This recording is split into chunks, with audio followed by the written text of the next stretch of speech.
Welcome everyone to this space. Thank you for your time. Good morning and good afternoon.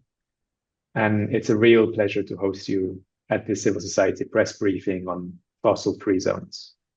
As mentioned, there is simultaneous interpretation to Spanish if you need it. At this briefing, we want to bring members of the press closer to what are fossil-free zones and why governments should adopt them as one of their strategies to transition away from fossil fuels, particularly in the context of the upcoming Santa Marta conference. The briefing will last 1 hour in total. I will kick it off in a second with a brief scene setter on fossil-free zones. We will then hear from the leaders and experts who join us today for about 20 minutes in total, 25 maybe. And then we'll finish by taking questions from the members of the press who join us today. You can share your questions in advance already by typing them in the Q&A box, which you will find at the bottom of the options. And please clearly indicate what media you're working with. So what are fossil-free zones and why they matter? A fossil-free zone is a geographically defined area. Think of a forest, a coastline, an indigenous people's territory, where fossil fuel exploration and extraction are permanently put off the table because of their ecological, cultural, or biodiversity value is simply too great to risk. Fossil-free zones thus offer government a very practical on-ramp to limit the extraction of fossil fuels by targeting those projects that are most sensitive and would cause most harm to people and nature, instead of letting global markets and price signals be the only guidance on what projects to stop first. This is not a new idea in principle. Protected areas or indigenous land rights already provide a very solid foundation to limit the extraction of fossil fuels in highly valuable areas. Fossil-free zones are simply an umbrella term that links all of these place-based policies that protect territories to national energy transition plans, highlighting how these policies can contribute to accelerating the fossil transition. And there is a lot at stake. New analysis by Earth Insight shows that oil and gas blocks already overlap with 179 million hectares of tropical moist forest.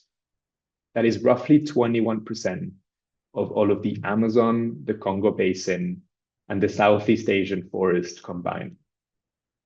Fossil fuel projects in these regions are putting critical carbon sinks, frontline communities, and natural hubs at risk. Moreover, research from the University of Barcelona has estimated that roughly 1/3 of global conventional oil reserves are under areas of high cultural and natural value. And in the ocean, about which we'll hear later, projects threaten coral reefs, mangroves, and marine mammal habitats at a scale we're only now beginning to understand. Critically, in many of these areas, the economic benefits of extracting fossil fuels are far lower than the benefits brought by conserving these territories. The oil and gas reserves that would be put off the table are not economically viable and are stranded assets in the making, given they have relatively high costs, since developing infrastructure in remote areas is particularly expensive. Fossil-free zones are already in place in various countries. Colombia, about which we'll hear later, became the first country to declare a region-wide fossil-free zone last year when they announced an extraction ban across its entire Amazon region. Mexico, Belize, Costa Rica, Canada, Guatemala, the Philippines, they have all taken comparable steps. In fact, the International Institute for Sustainable Development has identified 58 active restrictions on fossil fuel production across 25 countries and 27 subnational jurisdictions.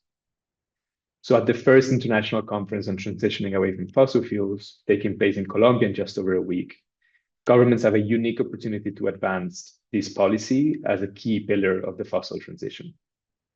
Our three asks are very actionable. Governments in Santa Marta should recognize the effectiveness of fossil-free zones in the conference outcomes. They should launch shared international guidance on how to identify these zones and how to implement them using existing policies. And they should commit to taking stock of the implementation of fossil-free zones in future fossil fuel conferences. The question is no longer whether fossil fuel extraction will end, but whether that end will be proactively managed by our governments, or it will be chaotic. Fossil-free zones are one of the tools available to manage the transition and avoid causing any further unnecessary harm to people and nature. So to go deeper on the science, the policy, and the frontline reality behind fossil-free zones, I'm delighted to introduce our panel today. We will start with Juan Carlos Quintiac, who is the Executive Secretary of the Global Alliance of Territorial Communities, and who speaks on behalf of 36 million indigenous peoples and local communities. After that, we'll hear from Alice McCon. She's project manager at Leave It in the Ground initiative, LINGO, who have been a real thought leader on fossil-free zones. Hannah Sogo, senior climate finance campaigner at Stand.ear, has led formidable efforts to convince banks and other financial institutions to stop financing highly destructive fossil projects. Bruna Campos is senior campaigner on offshore oil and gas at the Center for International Environmental Law, and she's coordinating the global campaign for a fossil-free ocean and is a leading voice on the threats posed by fossil fuels to marine ecosystems. And last but not least, Andres Gomez is the Latin American coordinator of the Fossil Fuel Treaty Initiative, which is a strategic partner, as you know, of the Colombian government for convening and organizing the Santa Marta conference, and a leading voice in Colombian civil society against fossil destruction. Juan Carlos, the floor is yours to share a perspective from indigenous peoples and local communities on this matter.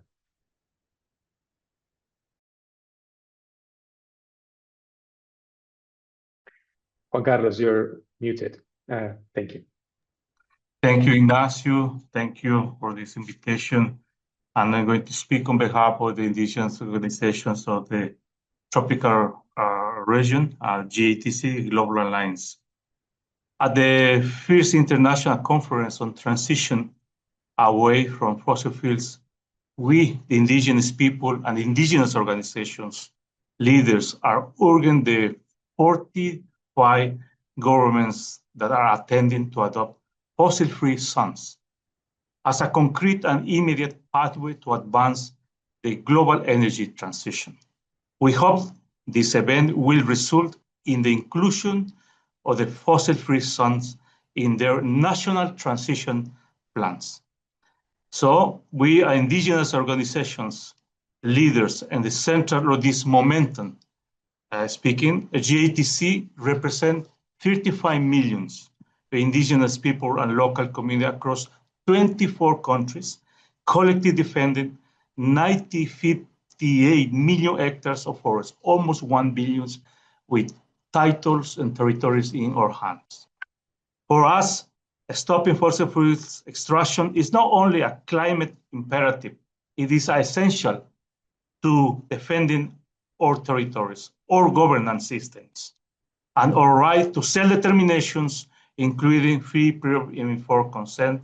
And this call builds the global efforts, such as our Brazzaville declarations. The answer is us. That was our campaign, and we continue pushing this, which demand an end of the fossil fuels extractions and mining in our territory.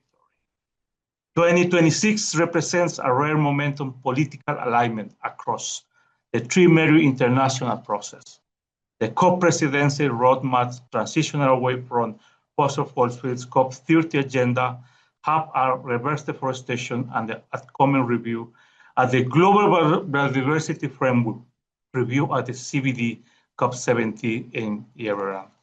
So, new analysis from the Earth Insight and GATC reveals that more than 179 million hectares of the tropical moist forests across the world, 3 larger forest basins are under threat from existing and planned fossil fuel extraction. This underscores a critical contradiction. While governments are committed to protect ecosystems and reduce emissions for fuel expansions, continue to advance in our territory. The landmark referendum, that is example of what's happening in my own country, in Yasuní National Park, in Ecuador, demonstrates strong public support for keeping the oil under the ground. It also highlights the complexity of delivering timely environmental justice in the face to stranger economic and political pressure. This is no isolated case, but part of the broader global challenge where implementation lags behind ambition. The question for the government is now how to replace that energy output to reserves that were never economically viable, but how redirect the public investments and policy attention that will have gone toward extraction then.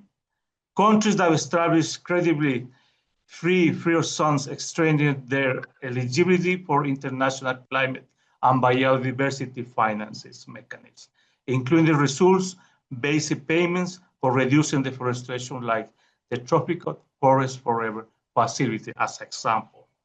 We as indigenous people demand exclusion zones in our territories be governed under our territory indigenous people along the side what takes place in their territories. Most of these territories in the Amazon share a cultural mandate, original that nothing should be taken or subsell, indigenous people territories, which not only excludes fossil extraction, the key ecological areas, but also requires a biocultural approach based on their economic model and governance. Call to action is urgent in this moment. Government must move from commitment to implement by integrating fossil-free zones into national energy transition plans, recognize and security of indigenous people territorial rights and governance, redirecting subsidies and investments away from fossil fuels expansion, aligning climate and biodiversity policy through places-based approach. Fossil-free zones are not only a policy tools, they are necessary step toward achieving real climate and environmental justice. Thank you very much. Muchas gracias, Juan Carlos. Many thanks for the words, and we'll now hear from Alice. Thank you, Ignacio. My name is Alice. I'm a researcher and project manager at LINGO, where we've been proud to help incubate and develop the idea of fossil fuel-free zones over the last several years. Now, we've been working to build the case. We're documenting real-world examples, and we want to show that fossil fuel zones are not just visionary, they're already happening. Now, let's take a look at this first image. Now, it shows why this matters. Our analysis has identified thousands of protected conservation areas with underlying fossil fuel deposits. So those are the red areas, and well, there's a lot of them. Together, these represent hundreds of billions of tons of potential CO2 pollution that can still be avoided by keeping those oil, methane, and coal reserves off limits. So when we talk about fossil fuel zones, we're talking about protecting nature. We're talking about protecting local communities. But this is also a major climate intervention that protects all of us. Can I see the second image? Thanks. So the second image shows that fossil fuel zones are, again, already becoming a reality.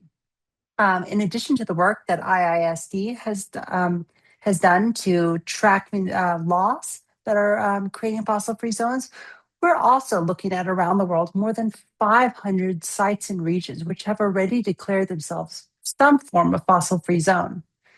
Now, at LINGO, we've helped to support the progress through the global registry, case studies, and videos that make these examples visible. So, in closing, fossil-free zones are a concrete, place-based tool for protecting people, nature, and a livable future for all of us. They deserve to be recognized and included in the pathways coming out of Santa Marta and beyond.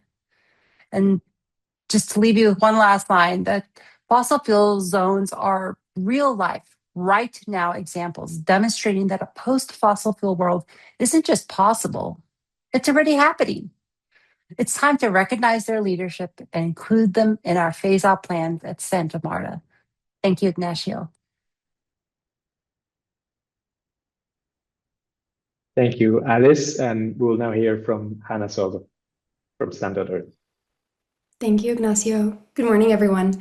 I'm a senior climate finance campaigner at Stand.earth, and my panelists are already laying out the clear and compelling case for establishing fossil-free zones and where it's already happening in the public sector.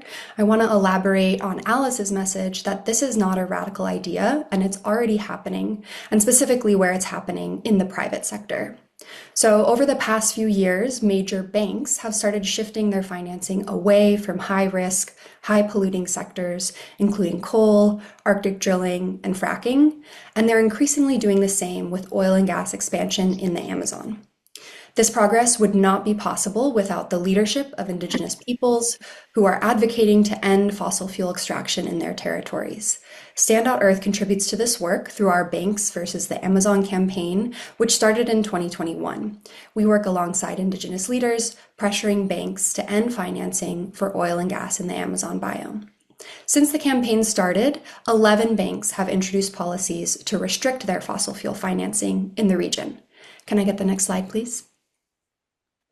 So in my first example, French bank BNP Paribas adopted a policy in 2022 to stop financing new oil and gas projects and infrastructure in the Amazon. Since then, as you can see here, its direct financing to the sector has dropped dramatically from a peak of $193 million in 2018 down to just $3.7 million in 2024. And its ranking among financiers of Amazon oil and gas also fell sharply, from 13th globally to 35th place. Next slide, please. UK bank HSBC is similar. This bank was once the 5th largest financier of Amazon oil and gas globally until it adopted a policy in 2022 to end new oil and gas financing in the Amazon, along with other environmentally and socially critical areas.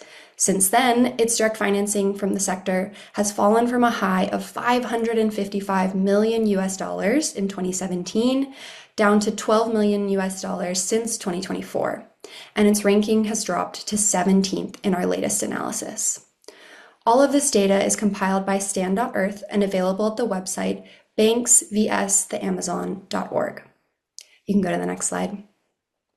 Even some of the world's largest fossil fuel financiers, including JPMorgan Chase and Citi in the US, have placed restrictions on their Amazon oil and gas financing. To be clear, loopholes remain in all of these policies. JPMorgan has only adopted an enhanced due diligence policy, not an exclusion, while Citi's policy only applies to project financing, not corporate financing for major Amazon oil and gas operators.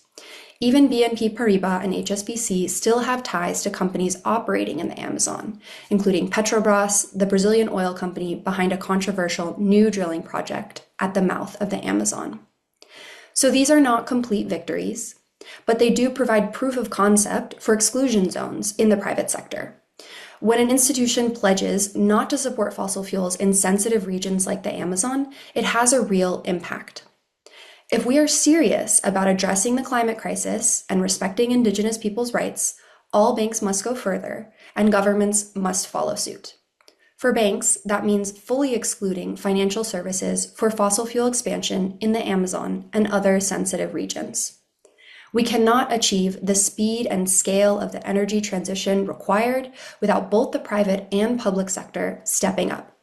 And a just transition will not be possible without Indigenous leaders who are speaking truth to power and money. The message for both banks and governments is clear. Stop enabling destruction in the Amazon, respect Indigenous rights, protect critical ecosystems and our climate. We know they are already beginning to listen. The task ahead is to strengthen, expand, and protect these fossil-free zones in both the private and public sector so that the most sensitive regions on Earth are truly off limits to fossil fuel expansion. Thank you. Many thanks, Anna, for the very clear analysis, and congratulations to Stan for the great work. We'll hear now from Bruna Campos. Please go ahead. Yes, thank you, Ignacio, for this opportunity to be able to give a bit of a perspective of why we should protect the ocean through fossil-free zones. And I think the mouth of the Amazon was explained as sort of as the next place where the expansion is happening actually for the Amazon. And it's an example of where actually expansion is happening in general for the fossil fuel industry. and that is the ocean, which is why I wanted to explain a bit more sort of this ocean perspective and give a bit more context as to why we should also be tackling offshore oil and gas specifically as part of the phase out as countries decide how to phase out. So if you can just go to the next slide, please. So first of all, I wanted to talk a little bit more about why we should halt offshore oil and gas. So if you look at the different ocean-based solutions, phasing down offshore oil and gas will give us the biggest mitigation potential. So that in itself is a benefit if you're looking at sort of how much greenhouse gas emissions will actually be reduced. The other thing that also is to understand is a bit more of sort of how much actually offshore oil and gas is part of the equation. So right now, 30% of global gas oil production is offshore. It also a lot of maritime trade is to trade fossil fuel products. So about 40%.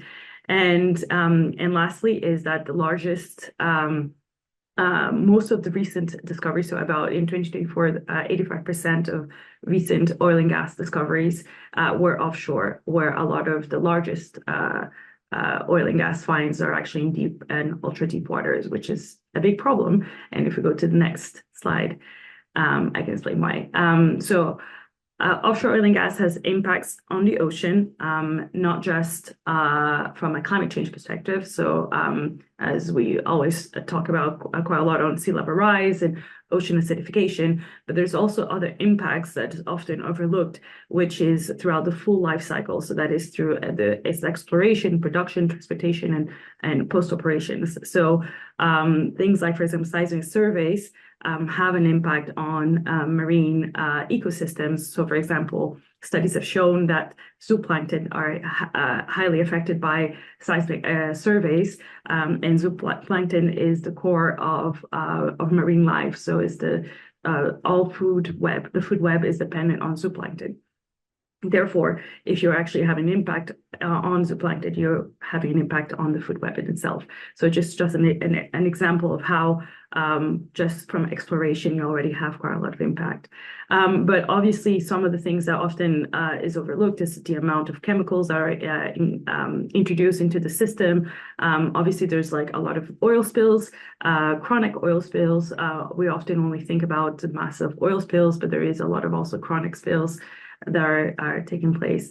So if you go to the next slide. So the next point is how will a fossil-free zone actually help us get to a space where we can actually halt offshore oil and gas. So first of all, what's really important is that we need to halt all offshore licenses. That is the first step. We need to stop the actual expansion. And then afterwards, we need to make sure that we have phase-out plans that are prioritizing extraction from specific important marine areas that are important for, like, for example, the ecological integrity or human rights, and also for the climate stability.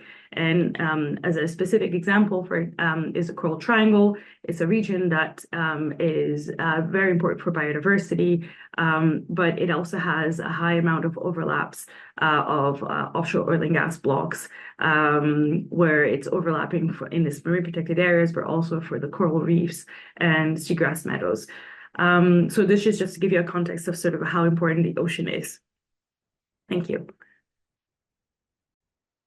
Thank you, Bruna, for a very important perspective. And last but not least, Andres, please take the floor. Thank you, Ignacio and Earth Insight for the invitation. Fossil fuel exclusion zones are powerful points of entry to a just energy transition, but they need to have a powerful and legal binding instrument to make them work at a scale, and that's a fossil fuel treaty. While the Paris Agreement and the new COP30 roadmap offer vital voluntary frameworks for emission reduction, they lack the power to manage the root cause, the expansion of fossil fuels production. A fossil fuel treaty is the complementary missing piece, a binding mechanism to phase out oil, gas, and coal supply while enforcing equity, especially prioritizing highly vulnerable and valuable regions. A fossil fuel treaty is going to be one of the solutions discussed in the historic Santa Marta conference that more than 50 governments from all around the world will attend next week to figure out how to move from fossil fuel dependence to just and clean energy systems. There is growing political momentum to transition away from fossil fuels while also protecting territories' life, culture, and biodiversity.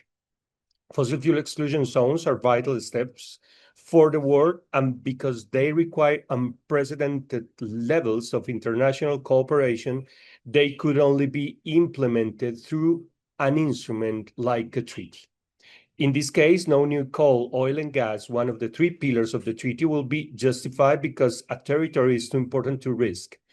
These fossil fuel-free zones will protect forests, oceans, biodiversity hotspots, and essentially indigenous territories. They turn global climate goals into concrete geographic decisions. By limiting fossil fuel expansion in sensitive areas, countries can redirect investments towards sustainable energies, ecosystem productions, and sustainable economies. These fossil fuel-free zones would help shift public spending away from risky fossil fuel infrastructure, as mentioned before, and towards a system of the future. The treaty proposal gives countries the essential tool to operationalize the fossil fuel-free zones. First, it helps stop expansion, ensuring that new oil, coal, gas projects are not approved in sensitive areas. Second, it helps manage the phase-out of existing fossil fuel production in a planned and fair way. And third, it helps mobilize support and finance so countries and communities can transition to clean energy without being left behind. Most importantly, the treaty transforms fossil-free zones from local initiatives into coordinated regional strategies. And this is where Colombia becomes such an important example, and I think is valuable to mention. Colombia is showing that exclusion zones are not theoretical, they are possible. Our government has committed to stopping new oil and gas exploration contracts and is working towards making the Amazon a zone free from extractive activities, not only coal, oil, and gas, all sort of extractive activities, including mining. This is a bold decision, especially for a country that produces fossil fuels and economically depends on them. And Colombia is not acting alone. By supporting the Fossil Fuel Treaty and hosting the international conference on transition and away from fossil fuels, it's helping build the global architecture needed to make exclusion zones effective. This leadership matters because the risks are growing. I can highlight and do a summary of the useful how useful this could be a treaty as a tool for fossil-free zones.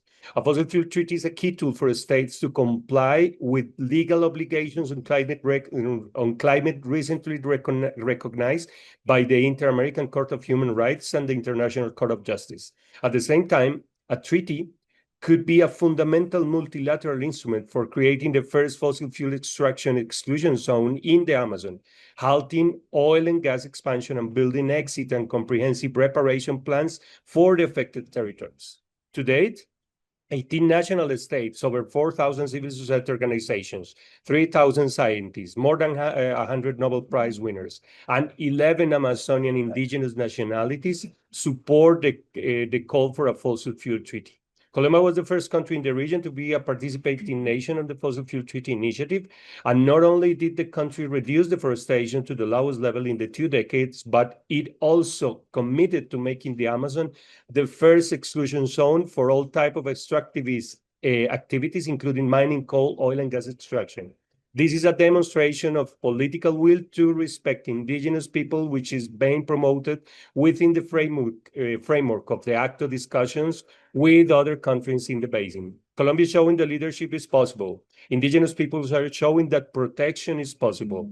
And now, through a fossil fuel treaty, coordinated fossil-free zones can become one of the most powerful tools we have, not just to stop fossil fuel expansion, but to our life and our future. Thank you very much, Andres, and thank you to all of the other panelists. If we would now like to open the floor for questions. If you have any, please share them in the Q&A box below and indicate Oh, I see one shared in the chat. That's okay, from Camilo. Thank you, Camilo, from RCN Radio. He's asking, what is a realistic timeline for a fossil fuel dependent region to transition? And are countries in the region like Colombia prepared for that process? Andres, given the mention to Colombia and what you were just mentioning, would you like to take Camilo's question and reflect in sort of the timelines and expectations for how realistic that transition is for a country like Colombia? And I'm sure other panelists would be happy to complement that. I will give a better explanation in Spanish, but I will try in English. And Camilo, one important thing here to mention in the case of Colombia and the region is that we are not an oil and gas region, except for Venezuela and the Guyana. Reserves are scarce.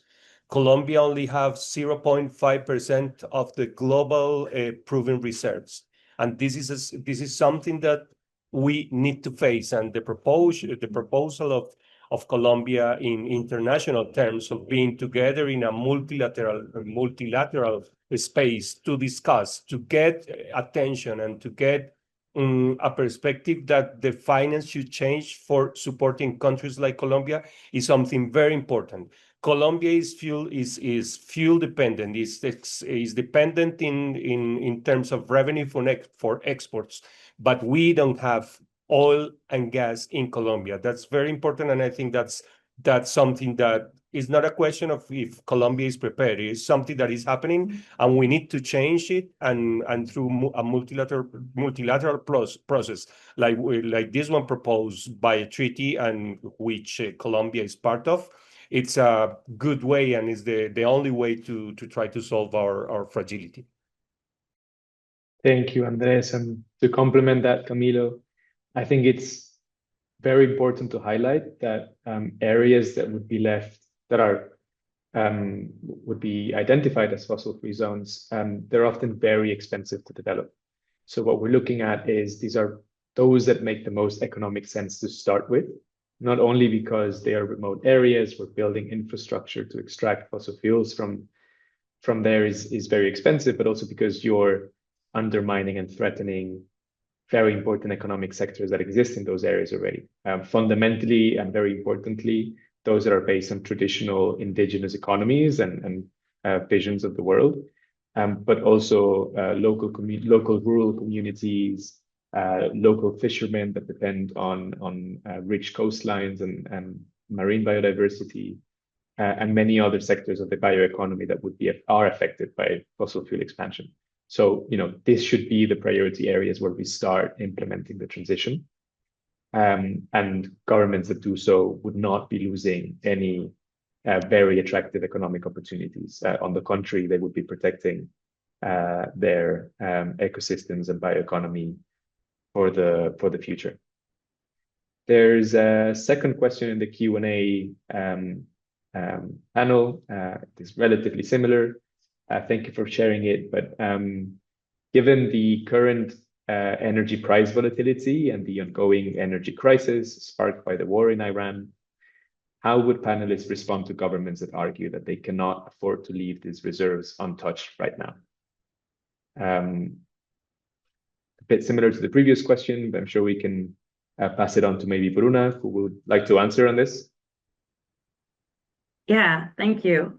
So I would say a little bit sort of if we talk about Colombia and Caribbean. So in the Caribbean, it's one of the things that's forgotten is that actually most of the economy is not based on energy. So 11.4% of the region total GDP is actually based on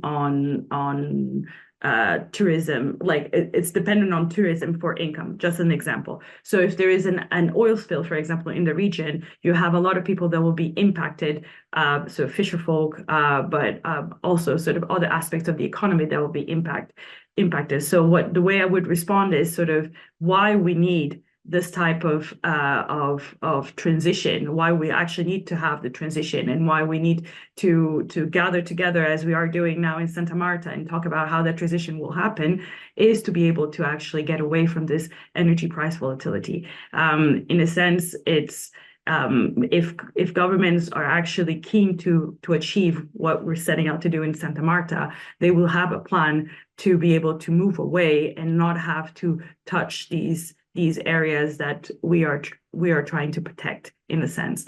So and that means also looking at sort of other ways to diversify their economy, but also how to bring other energy infrastructure within their countries that are more sustainable, so such as sort of solar or small wind or geothermal, small scale geothermal. These are all ways that they actually need to look at how their own countries can actually achieve that.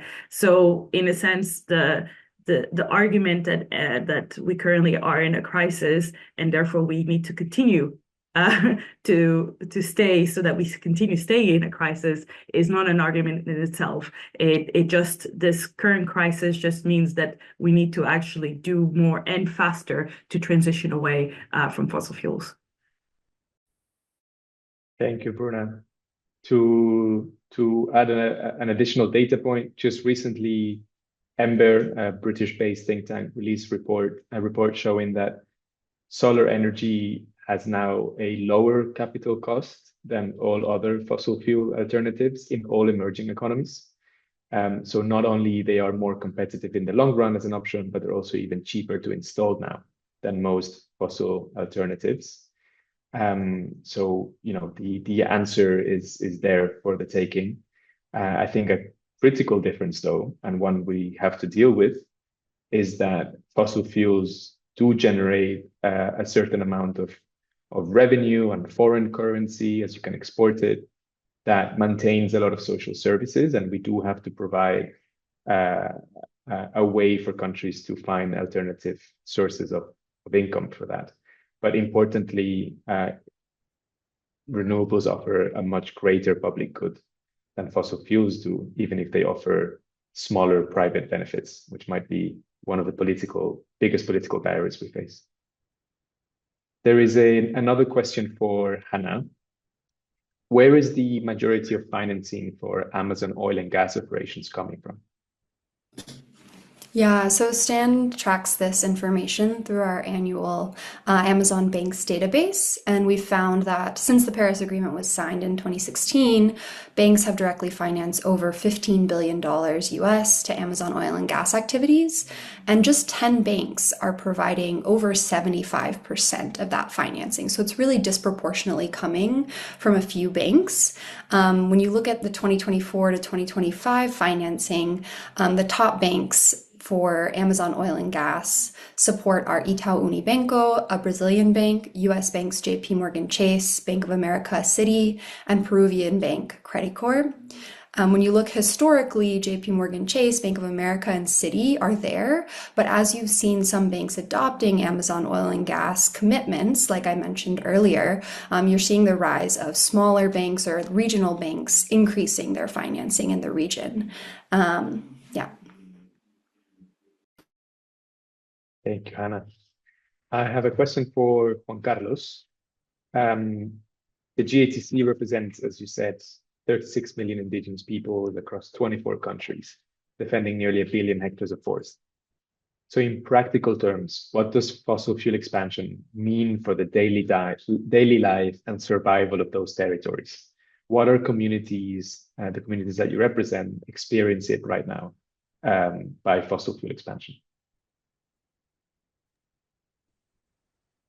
Thank you very much for the question. Well, this is a challenge time. That's when I was presenting my points. I was mentioning about the Brazzaville Declaration. We always think about the special basins areas like Amazon Basin, Congo Basin, or Mekong, but there is all the pristine, beautiful areas that are very invisible in this tropical territories that where are governance, indigenous people are not contacted. So my challenge here is when we present this Brazzaville Declaration that I can share very briefly with all of you and the friends who are asking the questions to go in details. The challenge is that when we go back and see down these lines, that GATC is a political big actor. So we have a roundtable discussions with donor countries, also with pledge countries who are offering on behalf of biodiversity, on behalf of climate change, millions of dollars. There is nobody said there is no money. So we have this data and monitoring and we are following, working very hard. So my worry, and this is, we need to be conscious of these countries who are really wants to submit and sign the last COP in Brazil. That for us was one of the amazing COPs for indigenous people, society, itself per se. But we have to monitor what is the realistic being going on when the one government signs, compromise, even that mentioned referendum. We are thinking answers, but we don't have these answers yet. So it's beautiful to talk in the international arena to say this is happening very beautifully in my country, but when you go back in the country, we are here in the territory, nothing is changes. So we have to, a lot with my call and to thank you for this question. I don't want to go more further, but we need to align. We need to be precisely how we can do this together and monitor it to do follow with specialization. What are you going to contribute following to say, this has to do it in the political, public, and also compromise according to the constitutions, indigenous people rights. Thank you, Juan Carlos. Very, very clear answer. There's another question on whether there are plans to include fossil-free zones in the roadmap currently being developed by the COP30 presidency. I can kick off an answer and I'll invite other panelists to complement. But currently the plans by the COP30 presidency are still to be revealed, exactly how that roadmap will be structured. They have gathered input from a broad spectrum of stakeholders, and many of us present in the panel have suggested fossil-free zones as a very important pillar of that roadmap.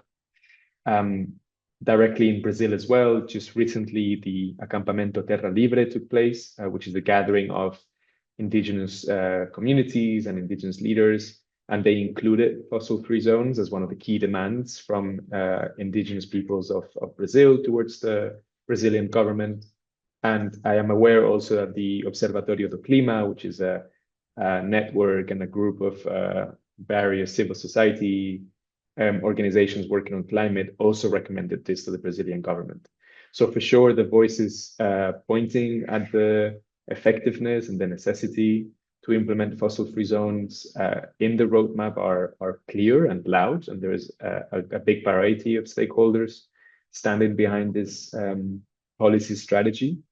It is out now to governments in Santa Marta, the 45 governments at least who will gather there, to spotlight fossil-free zones as one of the pillars of this transition, as a policy, that they can directly adopt and help implement their commitments, and then to put this forward in their engagements with the COP30 roadmap as an element of that transition. And what I hope to see is that the roadmap will not just be a PDF document in some UN website, but really create a platform in which consumers and producers of fossil fuels can come together and structure the transition, support each other, and identify strategies like fossil-free zones that may be useful to implement their commitments. Would any other panelists like to add their thoughts to this? Ignacio, I will add something, and it is very important to mention that the intention today of roadmaps are more in the sense that you mentioned, as probably as a replacement, that we hope it won't happen, a replacement of the NDCs, because they are not binding, they are not, they are national, and we need other instruments. So that's why we are insisting on it's more than 4,000 organizations from around the world and 18 countries that are insisting on a fossil fuel treaty as an instrument that will be binding and that will really lead us to the transition away from fossil fuels that we need. Thank you, Andres, for complimenting that. We have another question that maybe you're the most adequate to respond to, but as you mentioned, Colombia declared its Amazon free of fossil expansion. It is a fossil-free zone at a regional level, but so far it is just a declaration or a ministerial decree, and it can be reversed by the next government. There is elections happening in Colombia very soon. What legal or constitutional mechanisms would make a fossil-free zone durable across different political cycles? And are there any countries that have a good model for what that looks like?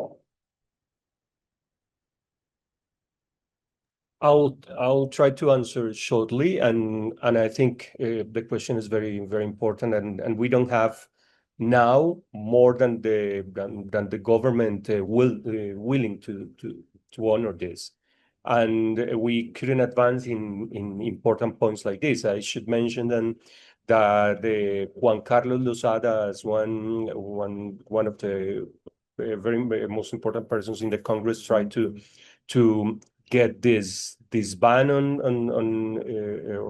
exploration and of fossil fuels in the Amazon, and wasn't successful after 2 debates in the Congress. So that's something really difficult today, and I come back to the same point as before.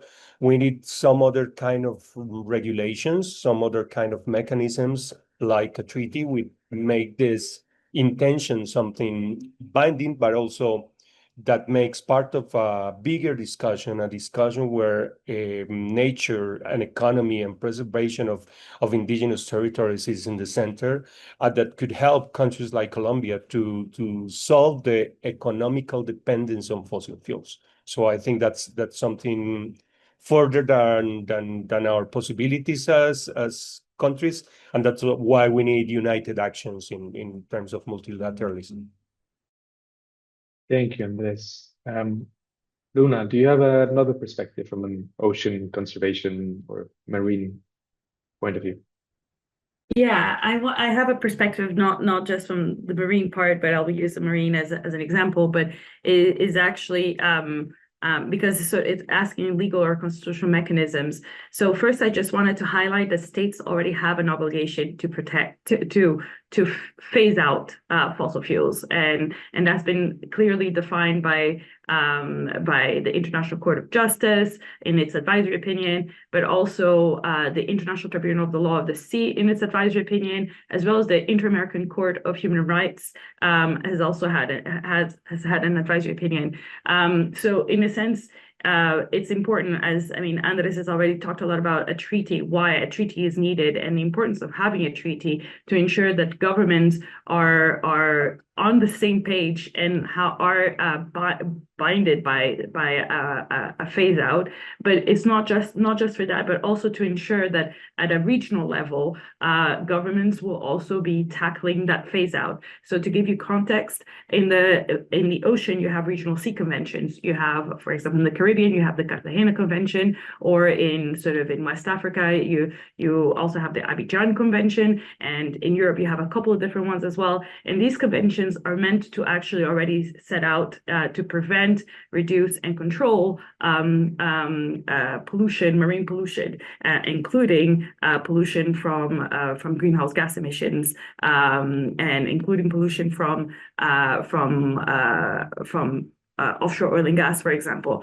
But however, these conventions usually only deal with oil spill risks. They're just managing when a problem already happens. So they're not actually doing the prevention, which is all actually set out in the convention. So it's really important that you have a treaty that sets out what it means to actually prevent, to actually put it out and say, this is what it means, that this is what governments to do from a phase out, and at a regional level, they work together to achieve that. So, which is why, yes, it's great that there is as a declaration, but you need to have something more specific at a global level, at an international level, and this is why we need a treaty. Thank you, Bruna. And moving on to Juan Carlos, because Juan Carlos, in Colombia, for instance, indigenous peoples have been recognized as environmental territorial authorities, so with the capacity to protect their territories and the ecosystems within them. How would, is the recognition of indigenous lands an effective way to stop fossil fuel expansion and to protect these very critical ecosystems? And can you refer to any examples of when this has been a success, where indigenous governments have been able to stop or limit extractive industries? Thank you. I just want to follow up because I agree with comments from Andres and Bruna in solidarity. That's my first call. Solidarity between us, because we need to evaluate and also to see what synchronizes information for indigenous organizations. Follow up with the question. I strongly recommend the governance itself. What really means governance for indigenous people? Always with Global Alliance, the members of the Global Alliance are indigenous with territory, or territorial indigenous per se. Indigenous legally elected, and the communities in different levels. So the indigenous point of view, how we elect leaders. So these principles always has to be complement of the governance and presents first actor is indigenous as a citizens, where I am as Ecuadorian, as a Colombian. In this context, we have a strongly network in each country, and governance and network that we don't have frontiers. We have solidarity, we have a dialogue, we communicate ourselves. Umbrella organization in Amazon Basin is a COICA organization. Umbrella organization in Amazonia in Colombia is OPIAC organization. In Peru, so we have organizations. So that governance, they have historic process and know-how and background knowledge that we need to understand, because each organization has a strong proposals and arguments with constitution. So legally, we are recognized on the constitution. There is a document that we don't need to remind the governments. They are signatories and international rank, but when they go back in the regional, they put these signatories and documents under the table, and they don't use it. But we, as indigenous people, we know who we are, what we have, what resources we are doing our best, and how we need to strategize. But this we cannot do together alone. We need solidarity to strategize, not just in Colombia or in Peru, in the Amazon region, because we are indigenous people. We are living in frontiers also. I have relatives living in Peru. There are other groups that live in 3 other countries. This is Amazon Basin. This ID it's with all knowledge frontiers. That's what I concentrate is solidarity. We are one with the forest. We are one with the resources out there. So there is indigenous groups that are very strongly and powerful on the governance. And in the case of Colombia, this is very good, how they are going to be recognized and how the government is opening the bridge. This is not going to be forever. One time that change, political change, at this pressure, what is going on right now, who is going to be affected? Indigenous people, end of the day. But that is why I bring at this context what we did with this analysis as a GATC in the global context with Air Insight. 179 million hectares is under alert right now. Thank you.